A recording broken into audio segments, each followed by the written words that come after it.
Exclusivo Noticentro 1, Aeronáutica Civil lleva a juicio disciplinario a funcionarios por escándalo en torre de control. Verónica Alcocer rompe el silencio sobre coimas en contratos de aviones Gripen. Gustavo Petro arremete contra Estados Unidos por críticas a la estrategia antinarcóticos. ¡No me vaya a mandar a matar! ¡No me vaya a mandar a matar, senador Cepeda! Debate de control político sobre presuntos vínculos de disidencias de alias Calarcá con fuerzas militares termina en choque entre Iván Cepeda y Paloma Valencia. Corte Suprema llama a juicio a expresidente del Congreso Arturo Char por compra de votos. Ferrari pierde el control en la vía La Calera-Sopó y deja sin vida a un motociclista. Alerta por medida del gobierno que reduce recursos para las pensiones mínimas. Noticentro 1 desde Cartagena en el Congreso de Agentes Logísticos. Empresas solicitan moderar régimen sancionatorio aduanero para no afectar estabilidad financiera del sector. El crimen perfecto sí existe. Se estrena la serie Estado de Fuga 1986, inspirada en la masacre de Poceto ocurrida hace 39 años. Los detalles en las noticias del entretenimiento. Exclusivo Noticentro 1. La Aeronáutica Civil inició un juicio disciplinario contra 5 funcionarios que habrían estado involucrados en el conocido escándalo de la torre de control del aeropuerto El Dorado, en el cual un joven sin autorización habría manipulado los equipos.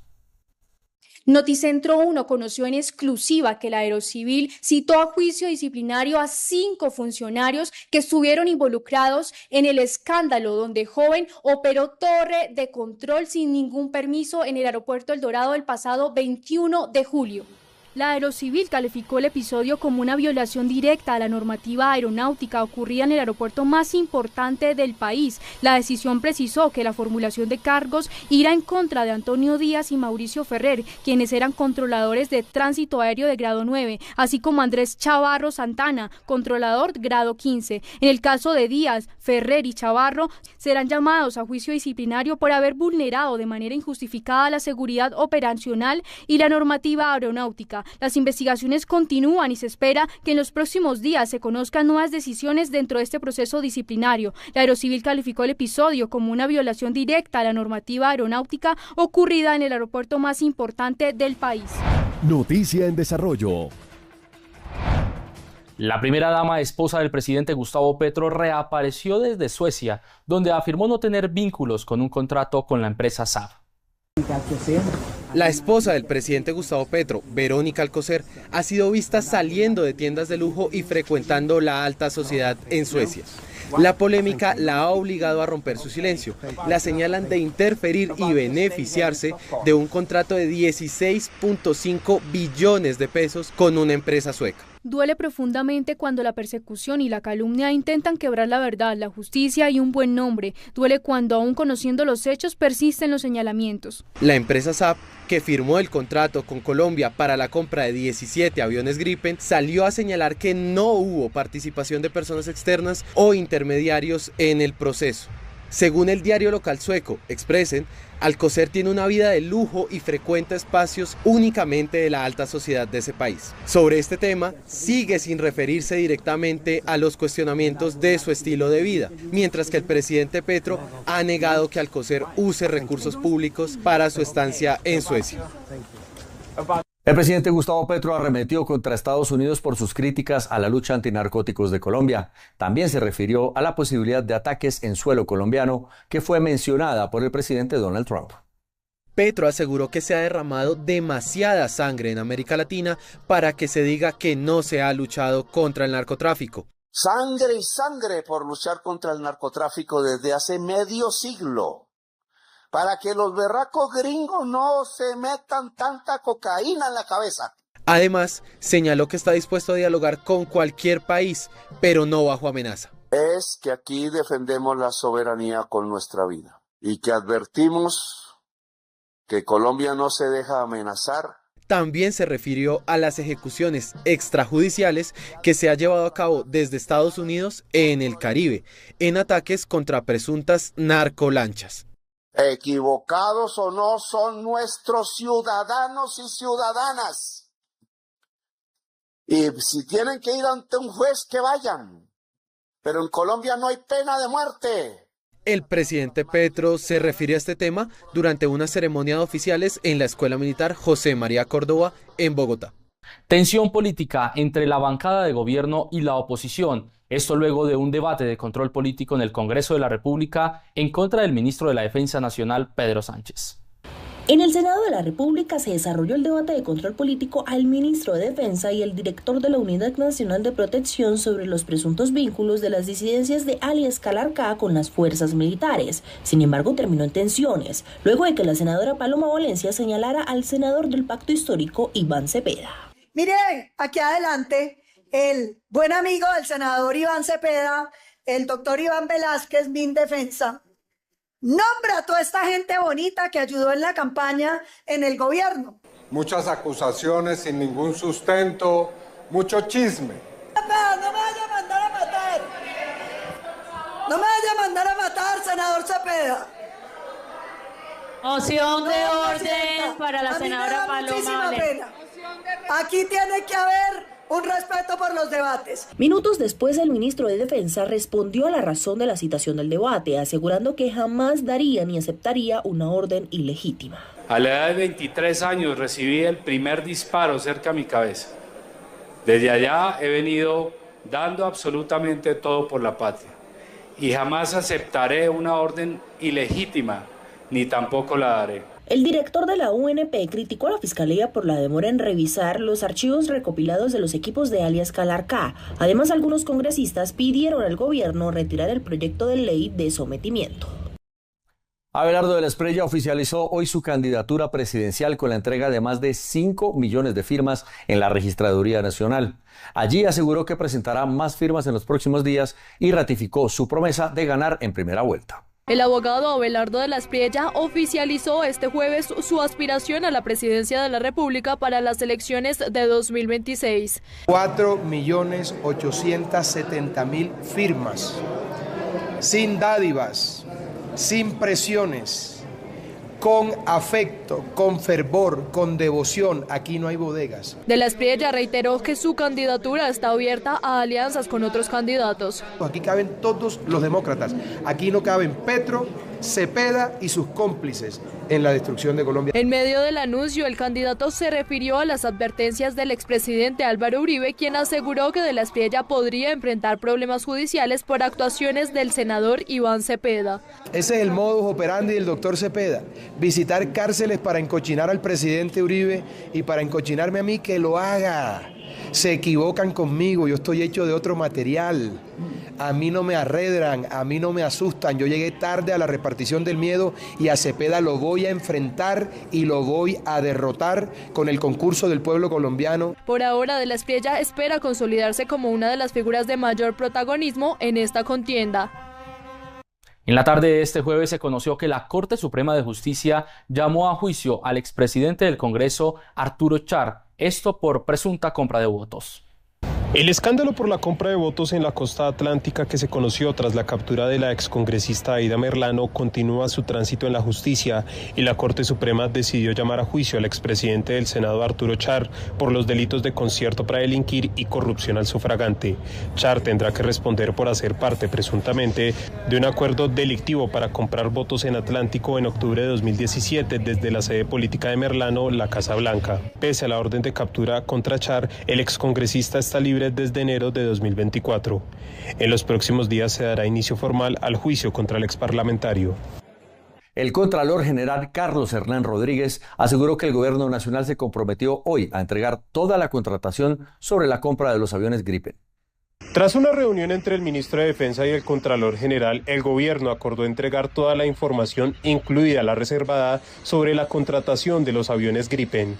¿Bajo qué modalidad se hizo la contratación? ¿Fue una negociación de gobierno a gobierno o se realizó una contratación de manera directa con una persona jurídica de derecho privado y cuáles son los fundamentos?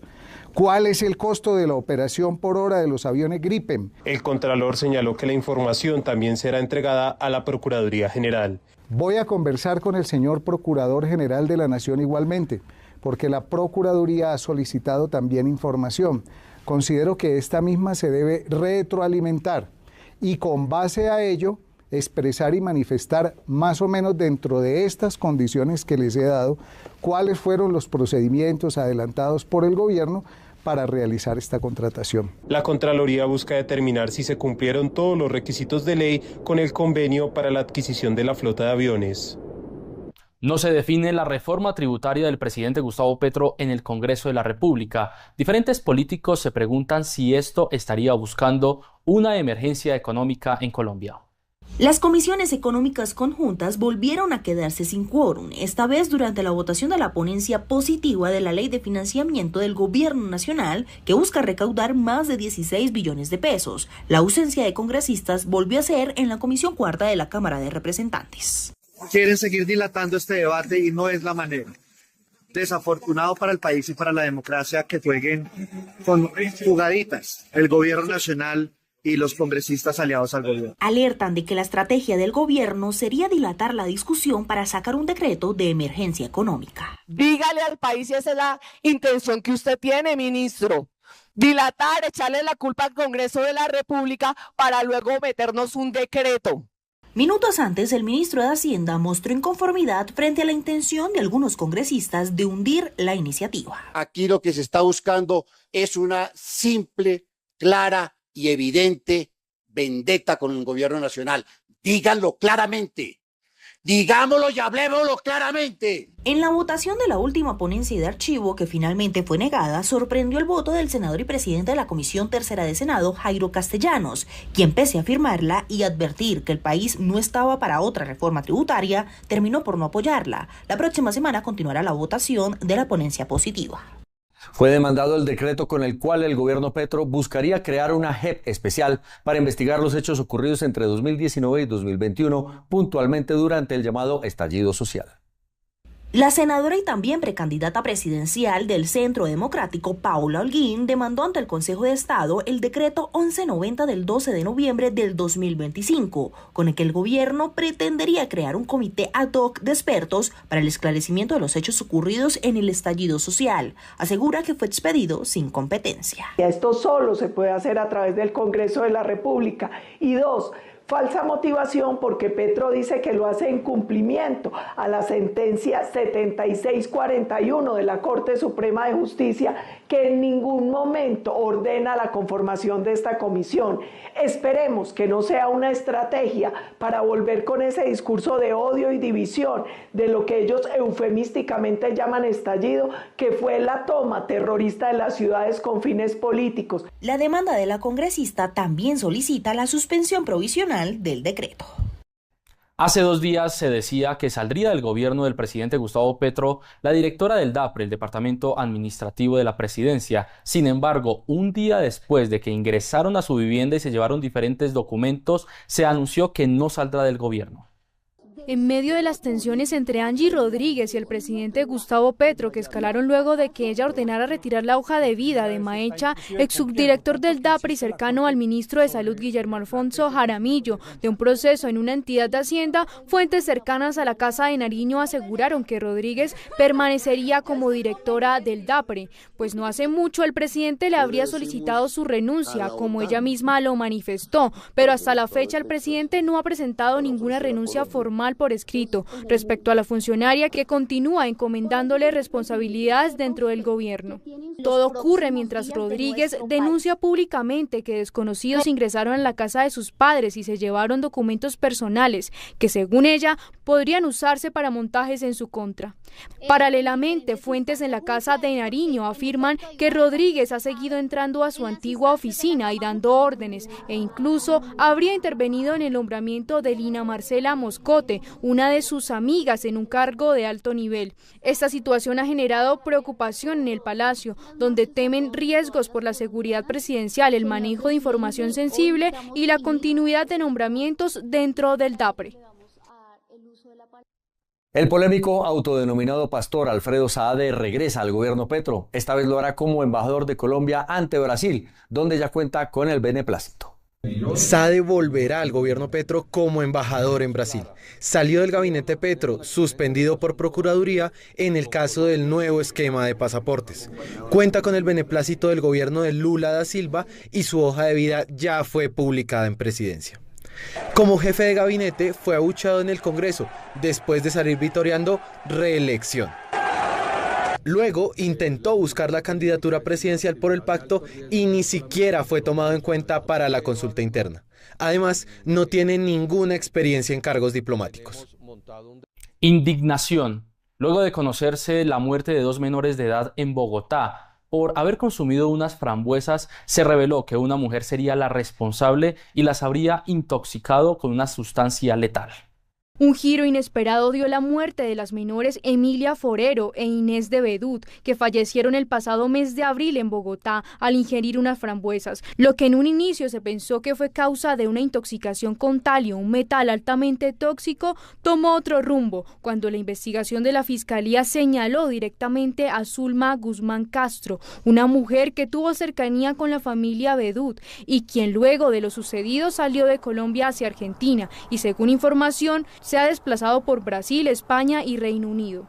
Un grupo de fiscales y agentes del CTI de la Unidad de Vida en Bogotá reunió pruebas y testimonios que junto con el dictamen de medicina legal indican que el alimento fue enviado por una empresa de mensajería como un supuesto regalo que en realidad era falso. Es por eso que la Interpol expidió circular roja para que sea capturada y enviada a Colombia. Con la circular roja vigente, la búsqueda internacional ya está en marcha. La Fiscalía sostiene que se trató de un homicidio premeditado y que es cuestión de tiempo para que Zulma Guzmán Castro sea localizada y puesta a disposición de la justicia colombiana.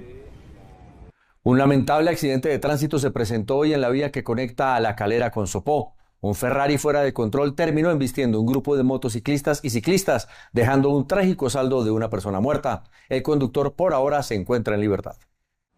En las últimas horas se presentó un fatal accidente de tránsito en la vía que comunica La Calera con Sopó a la altura del cruce Marqués, Cundinamarca. En el siniestro se vieron involucrados un automóvil Ferrari de alta gama y una motocicleta. Este hecho dejó como resultado una persona fallecida. De acuerdo con una hipótesis preliminar, el conductor del Ferrari habría perdido el control del vehículo, impactando directamente con la motocicleta. El fuerte impacto obligó al cierre parcial de uno de los carriles, mientras unidades de tránsito y autoridades competentes adelantaron el acordonamiento de la zona y realizaron las labores de inspección técnica.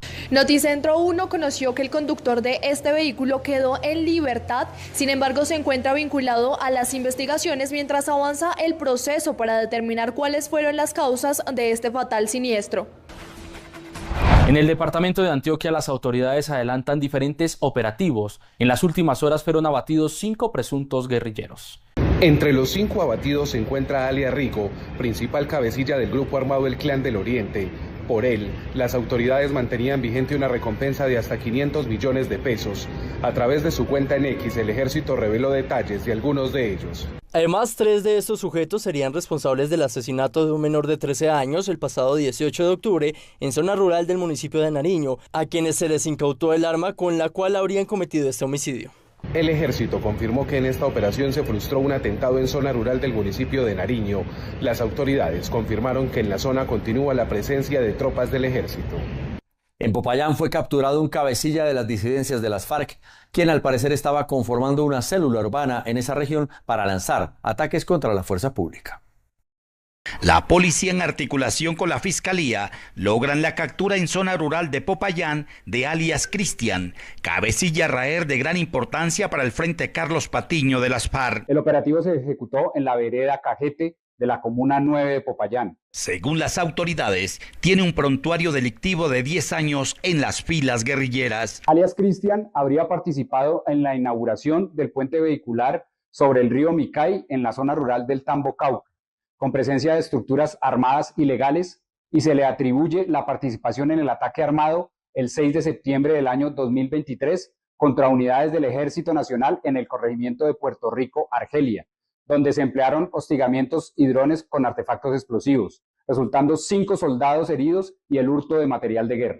Inteligencia policial le seguía la pista porque en Popayán este sujeto había sido designado por alias Gafas para crear una célula urbana de la Carlos Patiño desde el año pasado. Habría sido designado por alias Gafas para crear y liderar una célula urbana en Popayán, enfocada en actividades de inteligencia criminal, propaganda y presión sobre comunidades. Alias Cristian fue cobijado con medida de aseguramiento en centro carcelario. Y hay conmoción en Cali luego de morir un niño de 3 años. Se señala al papá, quien lo habría asesinado por el niño no querer bañarse. La policía confirmó la captura de un hombre quien habría causado la muerte de su hijo de tan solo 3 años producto de golpes contundentes. El presunto agresor llevó al niño hasta un centro médico argumentando una supuesta caída, pero las autoridades descubrieron un caso aberrante. La causa del deceso, de acuerdo al dictamen de medicina legal, se debió a una agresión física por parte del victimario. El hombre fue capturado luego de cumplirse las exequias del pequeño. Y un juez dictaminó medida de aseguramiento intramoral. El capturado registra antecedentes judiciales por porte ilegal de armas de fuego. En medio de una intensa campaña contra la pólvora, las autoridades en Barranquilla realizaron incautaciones y ofrecieron recompensa para quien entregue información sobre los sitios donde se expende. Previo al Día de las Velitas, la Administración Distrital, en coordinación con la policía, despliegan operativos en diferentes sectores donde usualmente se comercializa pólvora. La alcaldía ofreció una recompensa a los ciudadanos que ayuden a identificar a los vendedores de pólvora. Teniendo aquí los más buscados contra la pólvora y con una recompensa de hasta 2 millones de pesos por todas aquellas personas que quieran solidarizarse con nuestros niños. A propósito, en las últimas horas, la policía logró la incautación de 500 kilos de pólvora en 2 operativos en el centro y sur de la ciudad. Logra una importante incautación de más de 500 kilos de pólvora blanca y negra en diversos artículos de pirotecnia, a través de 2 registros y allanamientos realizados en la ciudad de Barranquilla. En el marco de la prevención por las fiestas, la alcaldía decretó la alerta amarilla hospitalaria. En el municipio del Tarra, marcado por la violencia históricamente, esto en el Catatumbo norte de Santander, se inauguró en las últimas horas un colegio-universidad. El mandatario nacional llegó a la vereda Bracitos en el Tarra para inaugurar la sede del colegio-universidad. Este complejo, construido en menos de 6 meses junto a la contigua Universidad del Catatumbo, conformará la llamada Ciudadela del Conocimiento. Petro destacó que la promesa está cumplida. Ya son más de 1.800 estudiantes universitarios beneficiados. El objetivo, señaló, es demostrar que la paz es posible, transformando el territorio con un sentido de progreso social. Porque este es un colegio-universidad. Es una propuesta de este gobierno que practicó en Bogotá, cuando fuimos alcaldes, pero que viene de antaño. Así es la educación en Europa, así la trajeron los españoles en los primeros años. La jornada doble incluyó la inauguración del megacolegio Fundación Pies Descalzos en Tibú. Además, el presidente se comprometió con otra obra vital, la inversión para la Troncal de la Paz, que unirá la vía Astilleros-Ocaña con Benson Tibú. Durante el evento, en este que mantuvo acompañado por el ministro de Educación y autoridades locales, el principal llamado fue a terminar la construcción física de la Universidad de Catatumbo para evitar que se convierta en un elefante blanco. La inversión en educación y vías, que busca impulsar la economía local y fortalecer la paz, ha sido un pilar de su administración. El reto ahora será asegurar que las obras pendientes se terminen a tiempo para beneficio de la región. Comunidades indígenas de Puracé, en el Cauca, denuncian que el gobierno los dejó solos ante la emergencia de una posible erupción del volcán. Desde la vereda Cristales, en el municipio de Puracé, zona de alto riesgo del volcán, el gobernador indígena Willington Tote reclama del gobierno nacional mayor atención. Lastimosamente, el gobierno nacional, el gobierno departamental, pues nos tiene olvidados. No hay esa articulación para poder atender este tipo de situaciones. Denuncia que las advertencias no son de ahora, son desde mucho tiempo atrás.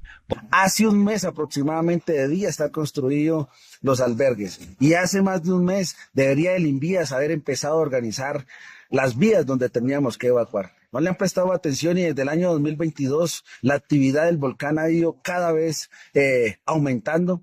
A presionar al gobierno nacional, a la unidad de gestión de riesgo, que mire hacia acá, hacia el municipio de Puracé. Por su parte, el cuerpo de bomberos solo cuenta con 8 unidades y no tiene vehículos para los desplazamientos. Nosotros en bomberos contamos con 8 unidades en el momento. Exactamente, los vehículos de movilidad solo contamos con los que cuenta la alcaldía municipal. Las comunicaciones vía celular son deficientes en la gran mayoría del municipio. La única comunicación estable es a través de los radios. Bogotá. La violencia y los feminicidios contra las mujeres no da tregua en Bogotá. Conocimos que ya son 15 las mujeres que han sido asesinadas este año en la capital. El Observatorio de Mujeres y Equidad de Género de la Secretaría Distrital de la Mujer presentó un estudio que abre una mirada profunda y actualizada sobre el feminicidio en Bogotá. La investigación se centra en los años 2023 y 2024. Ahí tenemos 47 feminicidios tipificados por la Fiscalía. Se concentran, por lo menos en este año, en Ciudad Bolívar, Bosa, San Cristóbal. También identificamos que la mayoría de los feminicidios obedecen a la tipología de feminicidio íntimo, es decir, es perpetuado por parejas o exparejas, que la mayoría de los agresores son hombres y que las mujeres que son víctimas de feminicidio pues les han precedido unas violencias como violencia física, violencia psicológica. En 4 casos de feminicidios en niñas que equivalen a un 9%, y aquí lo que encontramos fue hechos de sevicia previa y de violencia intrafamiliar. Este año son 15 feminicidios. Respecto al año pasado, identificamos una reducción del 25%. El estudio deja claro que el feminicidio en Bogotá continúa siendo un fenómeno persistente, arraigado en ciclos de violencia previa y condicionado por desigualdades sociales y territoriales.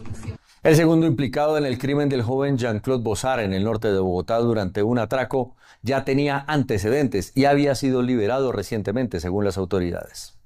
El alcalde de Bogotá, Carlos Fernando Galán, confirmó que el menor de 16 años que aceptó su responsabilidad en la muerte del motociclista Jean-Claude Bossard contaba con antecedentes por hurto calificado y había sido capturado meses atrás. Pero identificamos, según la Secretaría de Seguridad, que en el mes de mayo este joven ya había sido detenido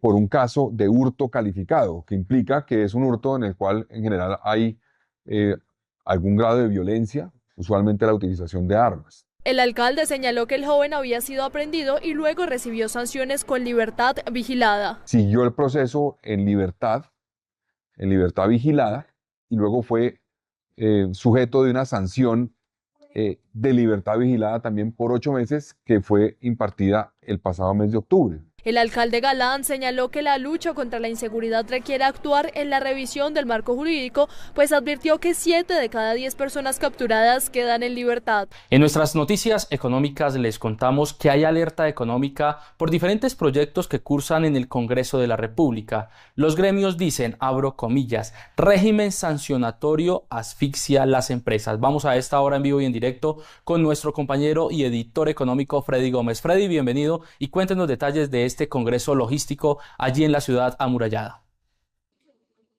Así, muy buenas noches, los saludos desde el Hotel Hilton en la ciudad de Cartagena, donde se adelanta este congreso de agentes logísticos y donde las empresas han hecho un llamado tanto al gobierno y al Congreso de la República para que se moderen y se tengan reglas claras en lo que tiene que ver con el régimen sancionatorio aduanero. Piden que se especifique cómo van a ser las reglas de juego para evitar efectos sobre la estabilidad financiera de las compañías. Estas medidas que se plantean ponen en riesgo a las empresas, ya que podrían verse inmersas en sanciones injustificadas y que por cuestiones de trámite resultan más caras o más costosas que la misma mercancía. También se piden medidas en materia de infraestructura, tanto en puertos como en las vías de acceso. El Congreso, que reúne las empresas logísticas del país, hizo una radiografía positiva del sector, pero con retos indispensables tanto para esta industria como para la economía nacional. El primero de ellos tiene que ver con la seguridad jurídica y específicamente la preocupación radica por las iniciativas que transitan en el Congreso de la República sobre un nuevo régimen sancionatorio. Allí se pide claridad y moderar las multas, ya que son desproporcionadas y en la mayoría de los casos por errores de trámite. Hay sanciones que son el doble del valor de las mercancías, poniendo en riesgo la estabilidad financiera de las empresas. Si seguimos persiguiendo o tasando las sanciones, por lo menos para los actores logísticos, en el valor de la mercancía o sobre el valor de la mercancía, dan unas cifras que son completamente absurdas sobre el valor FOB, sobre el 100 o 200% del valor de la mercancía, siendo que los actores logísticos, en su gran mayoría, solamente deberían responder por el costo o el valor de lo que le cobraron a ese cliente. El dirigente señaló que no se deben tomar medidas aduaneras con fines tributarios. No habría por qué volver el tema aduanero un tema que no sea sino facilitación de comercio y generación de inversión extranjera en el país. Si volvemos y seguimos utilizando los temas tributarios y de comercio exterior para generar recaudo, muy seguramente muchas empresas no seguirán apostándole a las actividades de comercio internacional en el país. Colombia mejoró en 2024 en su índice logístico, pero se mantiene por encima del promedio de América Latina. Otro de los anuncios que se dio en este Congreso de Agentes Logísticos es la entrada en operación antes de culminar el año de Puerto Antioquia, ya que se superaron todos los trámites con las comunidades, tanto en materia ambiental como social. Hay que decir que este puerto va a significar menores costos para lo que tiene que ver con el transporte hacia y desde el interior del país. El anuncio fue hecho por el presidente de Puerto Antioquia, Alejandro Costa, a Noticentro 1, al señalar que antes de finalizar el año empezarán operaciones dando un nuevo impulso al comercio exterior del país. De acuerdo con el dirigente, este puerto en el Urabá antioqueño representará menores costos logísticos para ir desde y hacia el interior del país. Se lograron superar las barreras con las comunidades en materia ambiental y social. Nosotros estamos ya en la etapa final de la construcción, estamos en el aseguramiento de la operación y tenemos planeado abrir operaciones al público antes de que acabe el año. Es decir, después de 3 años de construcción ya estamos listos en todo sentido para iniciar las operaciones. Se tienen clientes para iniciar las operaciones. Con ello, Colombia completa 7 puertos en todo el territorio nacional. Tenemos los contratos firmados. Nosotros abrimos con 9 servicios de permanentes. Hay un solo día que tenemos servicios hoy, que es el domingo, pero esos 9 servicios no incluyen los servicios spot, como la carga granel y la carga general y los carros. Es decir, el puerto abre y abre a full capacidad una vez iniciemos operaciones. Este proyecto contribuirá a impulsar la región del Urabá. En otras noticias económicas, Fasecolda y Asofondos hicieron una advertencia al gobierno nacional por un proyecto de decreto del Ministerio de Hacienda que estaría reduciendo o limitando los recursos para las pensiones mínimas. Sostienen que esto podría afectar lo que tiene que ver con las pensiones y las rentas vitalicias del país. Este es el proyecto de decreto del Ministerio de Hacienda que recorta los recursos para las pensiones mínimas en el país. Según explicaron Asofondos y Fasecolda, cuando el salario mínimo sube más allá de la inflación y la productividad, el gobierno tiene que asumir ese costo adicional en el sistema pensional. Sin embargo, la medida exime al Ejecutivo de dicha responsabilidad.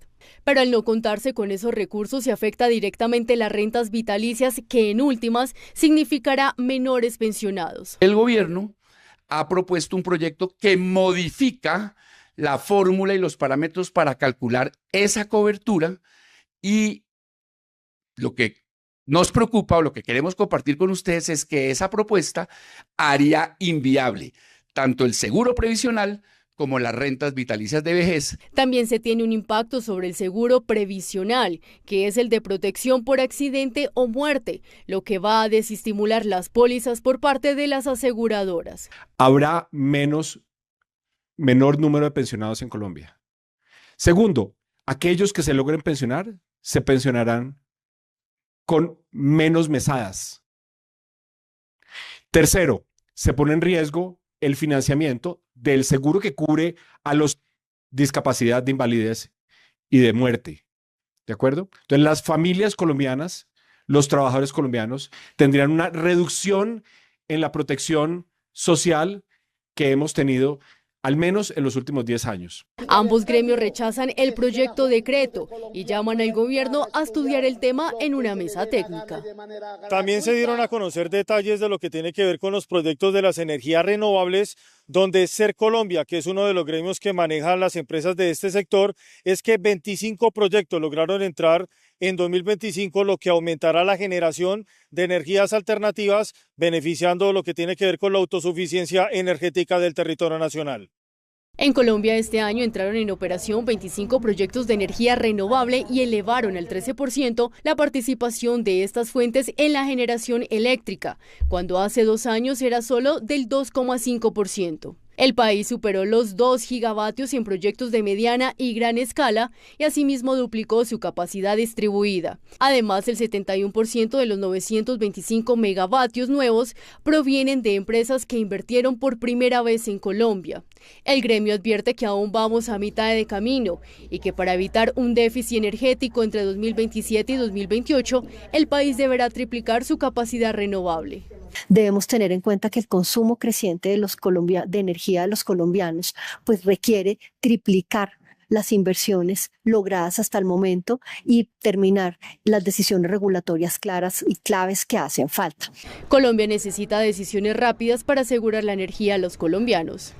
Esta es una buena noticia en materia de energía, pero se continúa insistiendo al gobierno nacional para que mantenga o promueva más proyectos que garanticen el abastecimiento eléctrico en el territorio nacional. Me despido desde la ciudad de Cartagena, Freddy Gómez, en Noticentro 1. Para Acopia, el proyecto del gobierno que busca combatir el fraude laboral impone cargas y sanciones injustificadas para las pequeñas y medianas empresas del país. Para la Asociación de las Micro, Pequeñas y Medianas Empresas, el proyecto de decreto que busca combatir el fraude laboral y la intermediación ilegal, aunque tenga un propósito legítimo, impone, según ellos, cargas desproporcionadas que podrían traducirse en más rigidez, mayores costos y sanciones injustificadas para este sector. El decreto también impone un límite de contratación temporal por dependencia del 10%. Significa que le dificultará a las empresas cubrir los picos de producción y ausencias o vacantes temporales por esta limitación. Advierten que el proyecto, en el contexto de baja productividad, podría conducir a la destrucción del empleo formal y a una baja productividad, por lo que hacen un llamado al Ministerio del Trabajo para encontrar equilibrio que distinga el fraude de las necesidades operativas estructurales de las MIPYMES. Entre tanto, ANATO está incentivando diferentes inversiones para promover el turismo regional en Colombia. Dinero inteligente. Se trata del proyecto de viajes de familiarización, el cual tiene como objetivo llevar la actividad turística de manera formal y profesional a las regiones del país para prestar un servicio de calidad por parte del sector. Se adelantó trabajos en Caquetá, Vaupés, Bichada y Guaviare, permitiendo que más de 60 agencias de viaje conocieran de primera mano los departamentos y su potencial turístico. En cada territorio se dio una participación en ruedas de negocios enfocadas en el relacionamiento comercial y promoción del destino. Según cifras de Migración Colombia, tuvieron un incremento del 18.5% en la entrada de visitantes extranjeros entre enero y octubre de este año. La iniciativa se llevará a varias regiones del país. Y en el dato del día, el DANE reportó una caída en las exportaciones del país para el mes de octubre. De acuerdo con el DANE, las ventas externas del país cayeron levemente 0,2% en octubre de este año, ubicándose en 4.300 millones de dólares. La mayor reducción se dio nuevamente en el sector de combustibles e industrias extractivas con el 19% y otros sectores con el 8%. Pese a ello, en el acumulado del año, las exportaciones se encuentran en terreno positivo, registrando 41.639 millones de dólares, un alza del 1,7%. Estados Unidos, Panamá y Canadá siguen siendo los principales destinos. En Noticentro 1 es la hora de los indicadores económicos.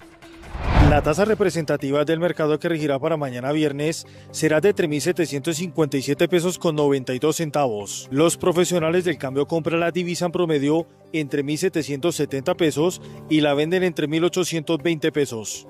Un euro cuesta 4.396 pesos con 50 centavos. La libra de café en Nueva York se cotizó a $3 con 80 centavos. El precio interno se cotizó a 2.910.000 pesos la carga. El barril de petróleo WTI se cotizó en $59 con 73 centavos. La referencia Brent para Colombia se cotizó en $63 con 34 centavos. El índice de capitalización de la Bolsa de Valores de Colombia subió 0,49% a 2.115 puntos.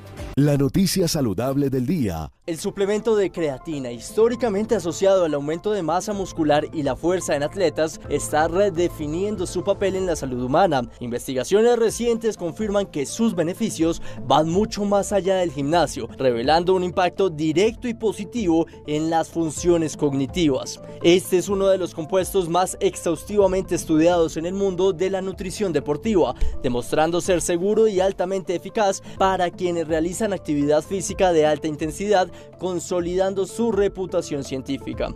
A nivel muscular, la creatina es esencial porque facilita la producción rápida de adenosín trifosfato, la molécula que sirve como combustible inmediato para ejercicios de corta duración, como el levantamiento de pesas o el entrenamiento de intervalos. Su consumo, siempre bajo las dosis correctas y supervisión, está demostrado ser una estrategia dual que optimiza el rendimiento físico mientras protege y estimula la capacidad mental.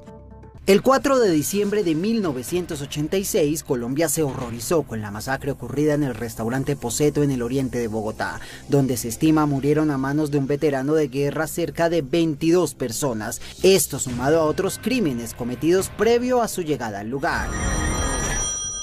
El crimen perfecto sí existe. A 39 años de este hecho se estrena Estado de Fuga 1986, una serie que mezcla hechos documentados con ficción para retratar uno de los crímenes más brutales cometidos por una sola persona en nuestro país. Y no está basado en, sino que utiliza como inspiración pues este acontecimiento de la masacre de Poseto, pero lo adapta y lo vuelve una cosa completamente distinta, que está tratando de no de explicar, no de esclarecer en teoría qué pasó, sino está tratando es de profundizar en sus personajes. Llegará el día en que una verdadera lluvia limpiará toda esta escoria de las calles. Yo soy esa lluvia. Esta nos cuenta la historia de un joven escritor cautivado por la figura del veterano de guerra que posteriormente se convierte en el asesino. Esto en paralelo con el trabajo de una investigadora que intenta descubrir la verdad de este ataque. Se avecina una nueva forma de violencia. De encontrar como alguien que aparentemente resuelve muchos de los problemas que uno se está haciendo en la cabeza y pareciera que pues todo lo que dice es verdad y pues uno empieza a creer cada vez más y a preguntarse cada vez menos, como tratar de razonar cada vez menos, y uno empieza a utilizar menos y menos como la cabeza y empieza a usar más pues el corazón. Entre ustedes dos hay muchas coincidencias, ¿no? 8 episodios en los que la acción, el suspenso y la reflexión sobre cómo la salud mental es tan importante se apoderan de las escenas. La serie cuenta con las actuaciones protagónicas de Carolina Gómez, Andrés Parra y José Restrepo. Y siento que haber hecho una historia completamente nueva, que realmente habla sobre muchos más temas que solo una masacre, pues eso siento que es fascinante y para mí fue un privilegio poder hacer parte de esta historia, sobre todo pues desde mi personaje, que a través de él siento que Ana María contó muchas cosas muy profundas, muy bonitas, que uno nunca se imagina cuando uno ve a una persona y la conoce, todo el universo que tienen adentro. Casi que la muerte termina haciéndose necesaria. Estado de Fuga 1986 ya está disponible en Netflix. 5.000 drones formaron en el cielo de Mansfield, en Estados Unidos, una recreación de la escena tradicional del pesebre navideño, repitiendo así la hazaña del año pasado en donde batieron un récord mundial al show con este tipo de objetos voladores más grande del mundo. Desde hace varios años, un completo grupo de expertos trabaja por crear sincronizadamente escenas alusivas a la época de fin de año. Primero son diseñadas por una inteligencia artificial, luego varias personas son encargadas de mover los drones al cielo para armar la figura y luego encender las luces de colores previamente colocadas en estos. Sin duda, uno de los espectáculos navideños que más ha tomado fuerza en el sur de Estados Unidos en los últimos años. Según un estudio de IAB Colombia, el 89% de los hogares de nuestro país celebra la Navidad, lo que refleja cómo esta festividad sigue siendo un momento prioritario para compartir con seres queridos. Y para fomentar estos espacios, abrió sus puertas en Salitre Mágico el Festival de la Navidad. Festival que lleva 4 ediciones. Este año vamos hasta el 12 de enero. Es un festival que la verdad lo hacemos con mucho amor. En esta época de Navidad buscamos unir las familias, sacar un poco a los niños del tema de pantallas y demás e invitarlos a que compartan con sus papás y con su familia un momento especial alrededor de la Navidad. Miles de bombillos prendidos y varias estaciones con personajes relacionados con los cuentos navideños más famosos. Y siempre procuramos actualizar la tecnología de esta iluminación para que sean bombillos LED, amigables con el medio ambiente. Siempre digamos que ese es uno de los principios básicos de poder tener esta iluminación que sea también, que involucre un tema de sostenibilidad, además de entretenimiento. Hasta el 12 de enero las luces del Festival de Navidad estarán encendidas.